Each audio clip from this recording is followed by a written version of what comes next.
ne cache pas ses fautes. Quand il tombe dans le péché, quand il commet l'erreur, qu'est-ce qu'il va faire? Il va venir devant Dieu. Seigneur, pardonne-moi. Vous comprenez? Demandez pardon. C'est pour ça que vous allez voir pourquoi Dieu a appelé David l'homme selon son cœur. Parce que David avait ses qualités d'aimer Dieu. À chaque fois qu'il fait quelque chose de mal, il vient, Seigneur, pardonne-moi. Et il prend la décision de faire quoi? De l'abandonner. Amen. Et ça, à cette dimension-là que nous voulons vivre. Je n'ai pas dit que nous vivons dans un monde qui est parfait. Non. Il y a encore des imperfections parmi nous. Mais ce qui rend les choses parfaites, ou qui amène la perfection, c'est notre capacité de reconnaître nos erreurs et de demander pardon et de prendre la décision de faire quoi? De l'abandonner. Vous comprenez? Et c'est ça ce qui est très important. Aimer Dieu, c'est garder sa parole pour ton intimité avec lui. Aimer Dieu, c'est garder sa parole pour ton intimité envers lui. Amen. Aimer Dieu vous donne la capacité de développer votre intimité avec sa parole. Aimer Dieu vous donne la capacité de développer votre intimité avec sa parole. C'est pour cela que Jésus-Christ est notre modèle, notre Seigneur. Il avait de l'intimité avec la parole de Dieu. Vous comprenez? Il avait de l'intimité avec la parole de Dieu. Amen. C'est pour cela qu'un enfant de Dieu doit toujours s'accrocher à la parole, méditer la parole, écouter la parole, vérifier les Écritures, être en contact avec la parole de Dieu. Aimer Dieu, c'est garder sa parole. Amen. Chaque enfant de Dieu, né de nouveau, doit impérativement aimer Dieu. Aimer Dieu nous donne la capacité de marcher dans sa volonté.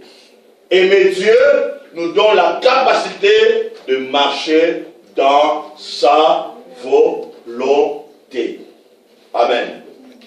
Matthieu chapitre 22, 36 à 38. Matthieu chapitre 22, 36 à 38. Je lis la parole du Seigneur. Maître, quel est le plus grand commandement de la loi? Maître, quel est le plus grand commandement de la loi? Nous devons faire la différence avec la loi qui est liée avec la tradition. Amen. Et nous devons faire la différence entre la loi qui est la parole de Dieu.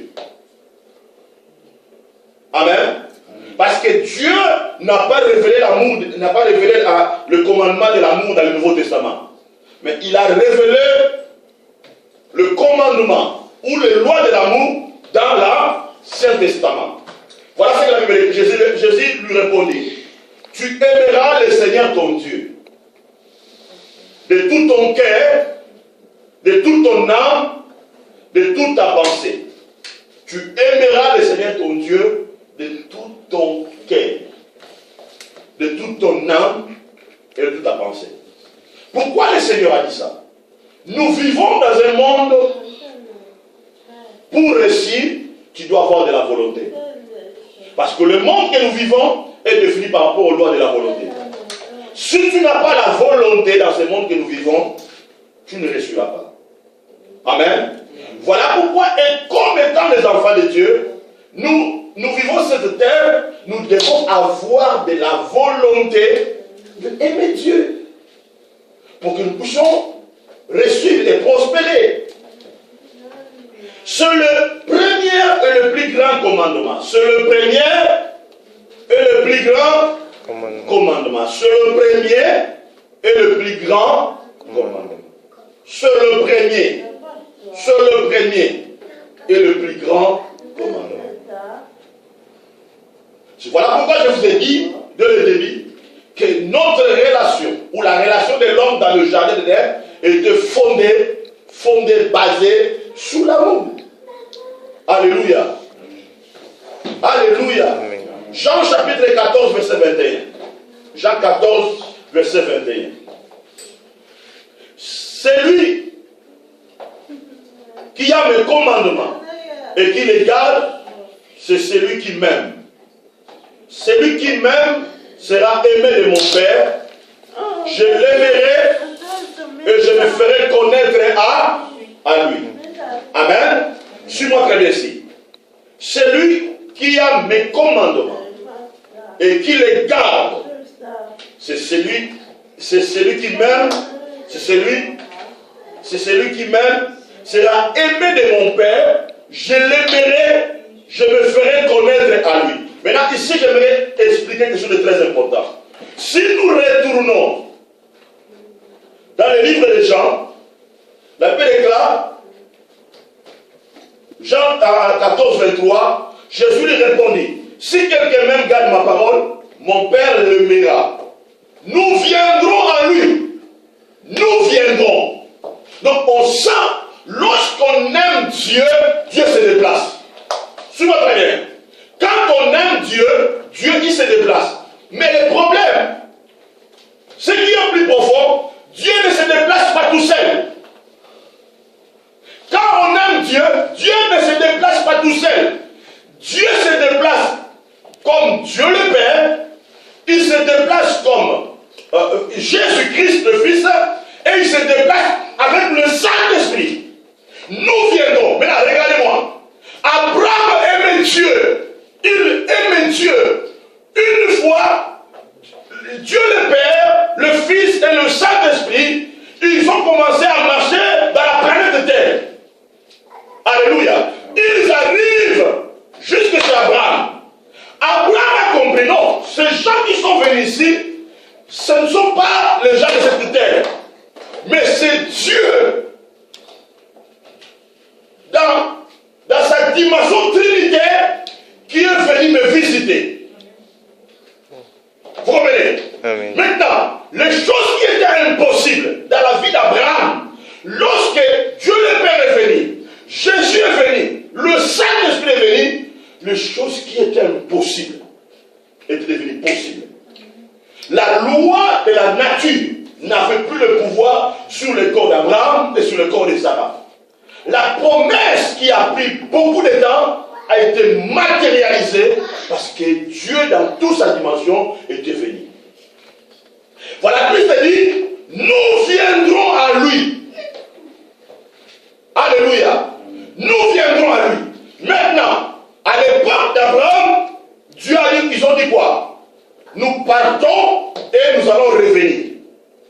Maintenant, dans la grâce, Dieu n'est pas appris. Dans la grâce, Dieu n'est pas rempli. Quand tu aimes, il vient quoi? Il vient habiter en toi. Voilà pourquoi l'apôtre Paul dit, vous ne savez pas que votre corps est le temple du Saint-Esprit. L'amour que nous avons vis-à-vis de Dieu invite Dieu dans toute sa dimension de venir dans notre vie. Écoutez bien aimé, quand tu aimes Dieu, tu n'es pas n'importe qui. C'est pour cela, ne permets jamais à une personne de t'empêcher à faire du bien à Dieu, d'aimer Dieu et d'aimer ton prochain. Nous viendrons à lui. Mais là, il continue, il dit nous viendrons à lui. Nous ferons notre demeure chez lui. Nous ferons. Maintenant, vous qui avez l'école là-bas, quand on dit ferons, il y a quoi à l'intérieur? Il y a la construction. Il y a le travail. Vous comprenez? Nous ferons. On voit il y a une action, n'est-ce pas? Nous ferons. On voit quoi? Il y a la construction. Amen. Maintenant, quand tu aimes Dieu, il viendra avec toi. Il viendra pas seulement pour rester, mais il viendra pour faire un travail dans ta vie. Cela veut dire, le travail que tu ne peux pas faire, le travail que l'homme ne peut pas faire, Dieu le fera pour toi. Alléluia. Dieu le fera pour toi. Voilà pourquoi, dans Jean chapitre 14, verset 21, la Bible déclare, celui qui a mes commandements et qui les garde, c'est celui qui m'aime, c'est celui qui m'aime sera aimé de mon Père, sera aimé de mon Père. Je l'aimerai, je me ferai connaître à lui, mon Dieu. L'amour que nous avons vis-à-vis de Dieu, ça permet à Jésus de se faire connaître à nous. L'amour que nous avons de lui, ça permet à Jésus de se faire connaître à nous. Jésus ne se fait pas seulement connaître à nous par la prière, par des chaînes, mais il fait connaître à nous aussi par l'amour que nous avons vis-à-vis de lui. Voilà pourquoi quelqu'un qui n'aime pas Dieu, il est aveuglé spirituellement. Voilà pourquoi nous avons beaucoup des aveugles dans l'église. Parce qu'ils ne connaissent pas le mystère de la dimension de l'amour de Dieu. Ils gardent la haine. Il ne fait pas aimer Dieu. En réalité, tu es appauvri spirituellement. Alléluia. Quelqu'un qui aime Dieu vit dans la lumière de Christ. Quelqu'un qui aime Dieu vit dans l'onction de Christ. Quelqu'un qui aime Dieu vit dans la grâce de Christ. Quelqu'un qui aime Dieu vit dans la domination de Christ. Quelqu'un qui aime Dieu vit dans l'autorité de Christ. Alléluia. Voilà pourquoi nous devons aimer Dieu plus que les choses du monde. Nous devons aimer Dieu plus que les choses du monde.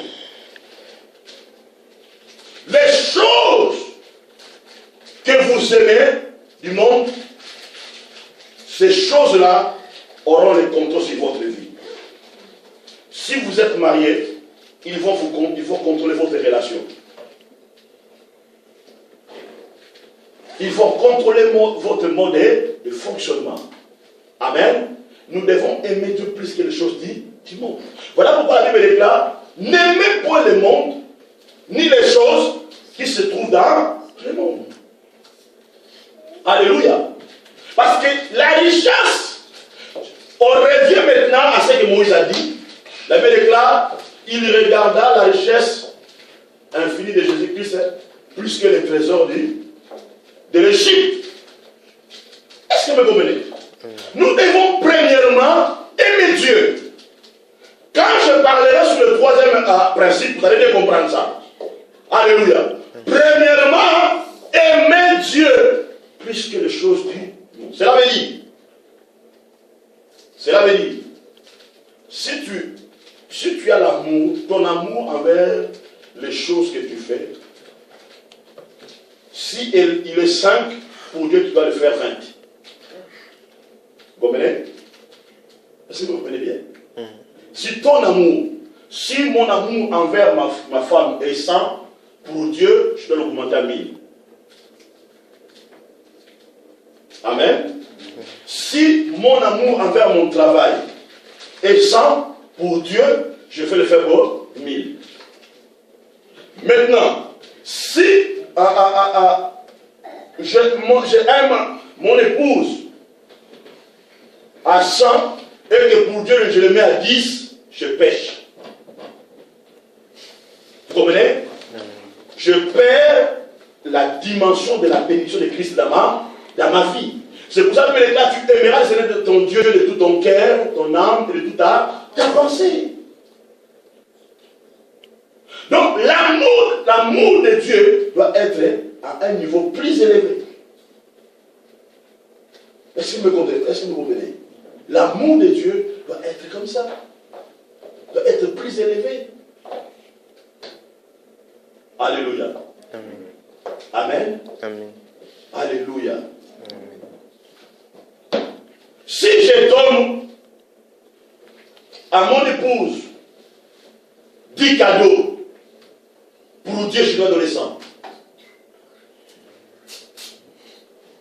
Est-ce que vous comprenez? Amen. Si je donne à David 100, pour Dieu, je vais donner 1000. Vous comprenez? Cela veut dire, je ne peux pas comparer mon amour envers Dieu avec les gens de ce monde. Mon amour doit être toujours élevé. Et c'est ça qui active l'onction et la grâce. Voilà pourquoi vous allez voir les héros de la foi dans la Bible. Ils ont vécu dimension extraordinaire parce qu'ils avaient l'amour de Dieu dans leur vie. Amen. Que personne vous trompe, bien aimé. Que personne ne vous trompe. Il n'y a pas seulement l'onction dans la prière, mais il y a aussi l'onction dans l'amour de Dieu. Il y a aussi l'onction à aimer Dieu. Jean chapitre 15, verset 10. Je ne sais pas si vous l'avez fait, parce que vous donne beaucoup de versets comme ça. Jean chapitre 15, verset 10. La Bible dit ceci. Si vous gardez les commandements, vous demeurez dans mon cœur. Hein? Si vous gardez les commandements, vous demeurez dans le cœur de Dieu. Combien il est beau de demeurer dans le cœur de Dieu. Amen. Mais combien aujourd'hui nous voulons demeurer dans le cœur des autres? Hein? Alléluia. Ah, si je fais simplement, il fera ça mauvais. Mais pour Dieu, tu ne peux pas le faire. Amen. Nous voulons être dans le cœur des gens, mais nous ne voulons pas être dans le cœur de Dieu. Si vous gardez les commandements, vous demeurez dans mon cœur. De même que je garde les commandements de mon Père et que je demeure dans son amour. Jésus dit quoi? De même que je garde le commandement de mon Père et que je demeure dans son amour. Voilà pourquoi Jésus dit, Père, je sais que tu m'exauces toujours. Amen. Celui qui aime Dieu ne se justifie jamais. Celui qui aime Dieu ne se justifie jamais. Il n'établit pas sa propre justice. Il est soumis à la parole de Dieu. Celui qui aime Dieu ne se justifie jamais. Quel que soit le problème, comme il a la parole de Dieu, il sait comment gérer la chose. Amen. Amen. Alléluia. Amen. Il ne se justifie jamais. Combien de gens ils veulent légaliser leur mal? Amen. Ils veulent légaliser. Mais le nom du Seigneur est dans sa bouche. Mais ils veulent légaliser. Ah, vous savez, moi je suis comme ça. Hein. Moi c'est mon caractère. Hein. Ah, celui-là, lui quand il prend des décisions, il prend des décisions. Il est toujours comme ça. Mais tous les dimanches dans l'église. Ah, c'est que vous avez légalisé son caractère. Amen. Celui qui est né de nouveau, il ne reste pas la même personne.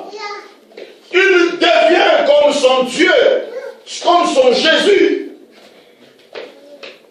Amen. Quelqu'un qui a connu Dieu, qui a l'amour de Dieu, n'établit pas sa propre justice. Amen.